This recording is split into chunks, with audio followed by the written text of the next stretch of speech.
Hey y'all, Natalie here for a Cherry on Top design team, and today I'm using the new Wildflower and Honey collection from Vicki Boutin to scrapbook a page about me and my besties, which I don't really do enough. So I have gessoed this page. This is an old page from Crate Paper, the background page, but it had the like grungy look that I was going for because the rainbow pattern paper from Vicki Boutin is kind of like a creamy grungy look. So I gessoed a strip down the middle there, and what I'm doing is I'm pulling colors out of that rainbow paper. So I pulled out the teal color that I want to use, and I had the perfect Ranger Distress Oxide for that matched perfectly. It's called Mermaid Lagoon, and so that's the one I chose to use first because I had to apply it by wiping it on the page, so that's what made me pick to do that first. And so I wiped it, and then I sprayed, and then I used the packaging technique and a brush as well. So I'm just gonna work with that here for a few minutes, and I use the Finbear clear gesso as the base there, which is allowing for the movement. So I really want, I love the concentrated colors, so I'm adding more and working with it here. And I'll use the packaging technique, and then I soften it up with the brush. And you think I'm done, and then I'm not. I add more. I love the bright colors of this, but I wanted to put it on as a bit of a neutral background.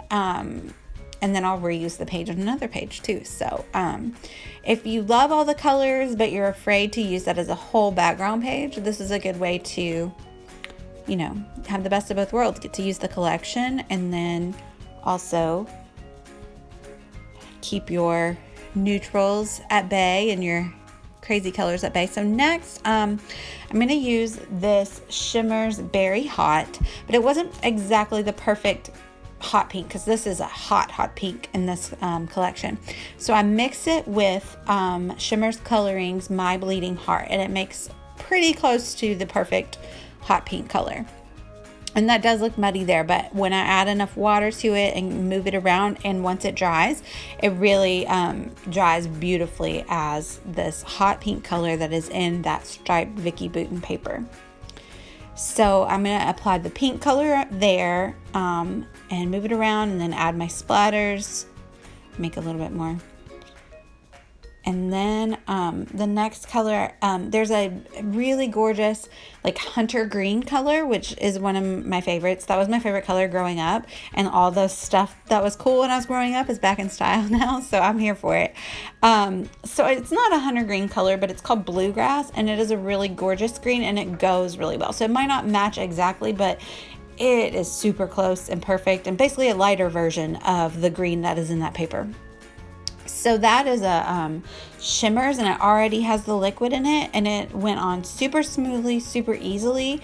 You don't really mix a lot of water with that one, and I love the way it dried. It's so pretty and shimmery as well. So I did mix water with it for the splatters, just to kind of make it splatter down a little better.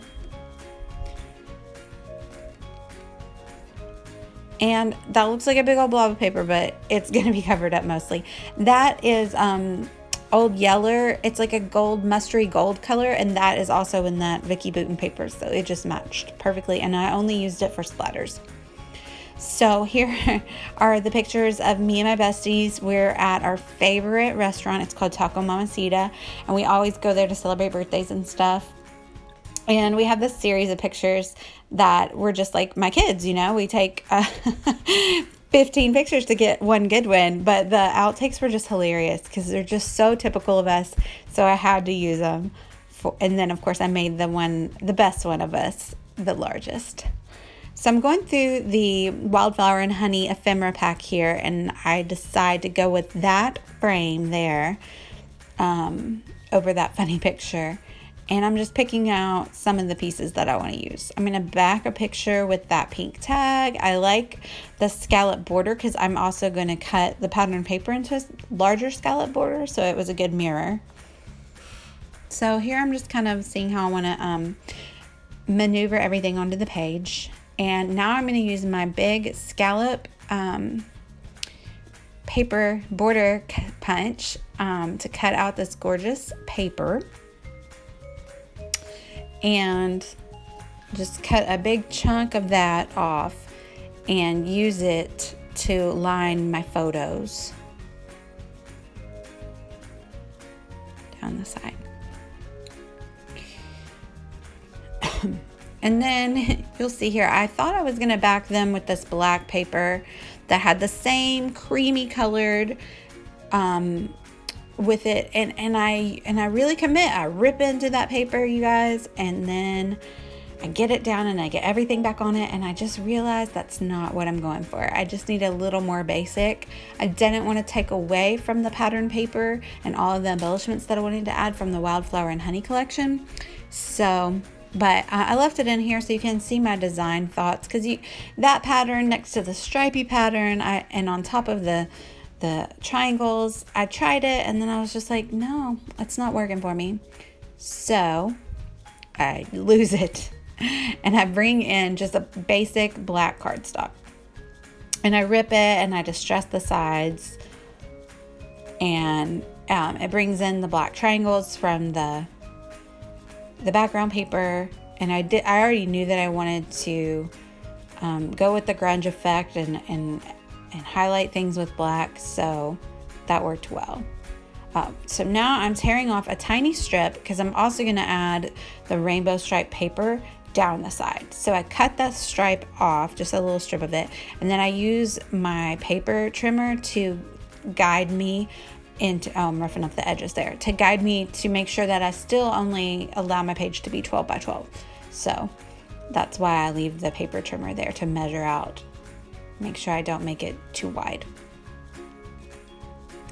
So I'm lifting up that roughed edge, and then off camera I'm gonna sew around the edges with black thread, and there it is. And so there's the background, and it's ready to go. So it's time to apply the pattern papers and the photos and the embellishing, which honestly I feel like this is probably the best part of a page.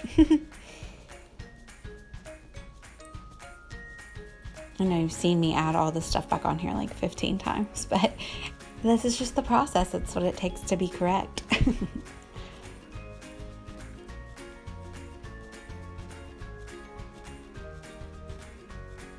So I'm looking for a tag, because I have a funny stamp that I want to put there, because that photo is blurry and it's hilarious. And now I'm going to build my title. So these alphas are the new Amy Tangerine collection called See the Good. And so they're tiny and I love them. And part of them are black and then part of them are this gorgeous, pretty, glittery color. And this stamp says, "I'm not drunk, you're just blurry," which is super funny because that picture is very blurry of us. So it just worked perfectly. Those are from Ink Road stamps. That's from the collection, the stamp from the movie. What's the movie? Pitch Perfect. Yeah. So now it's time to start adhering things to the page. So I would say that's the inspiration piece, that paper from Vicki Boutin. So we stick that down first. We stick down the black cardstock, and now we're gonna put down, see, I like how that it brings out the hot pink and it mirrors the scallops, but it's just a smaller version and a different pattern. And I back that photo with the pink tag, and I add a black and white piece of twine. And I leave a space around that photo because that's the one I'm putting the frame on. So we want to make sure not to have it overlap another photo. And there I put that tag, the stamp tag there. And it just so happened it turned out perfectly to be on the pink paper. So we're at the taco place that we love. So the title is "Don't Like Tacos, We're Nacho Type." So it's just perfect for us. Now I'm going to embellish. So I have the cardstock stickers from the Wildflower and Honey, and I basically bought these for the banner pieces in there. I love them so much.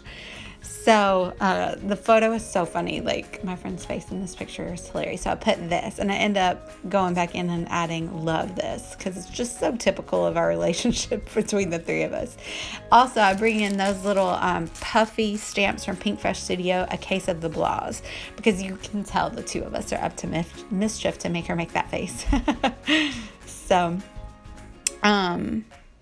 and I just go through and I try to keep the colors, the blue and the pink and the green, and add a few pieces to balance out the page. And then I add a little bit of journaling down there under the title. And then those gold little crosses kind of bring in the gold paint splatters that I did on the background work. So that says, I love it. So that's the end. I hope you guys like it. This Wildflower and Honey collection is super gorgeous from Vicki Boutin. So bright and colorful and fun. So hop on over to A Cherry on Top and get you some. Drop any questions below. And I thank y'all for watching. Bye.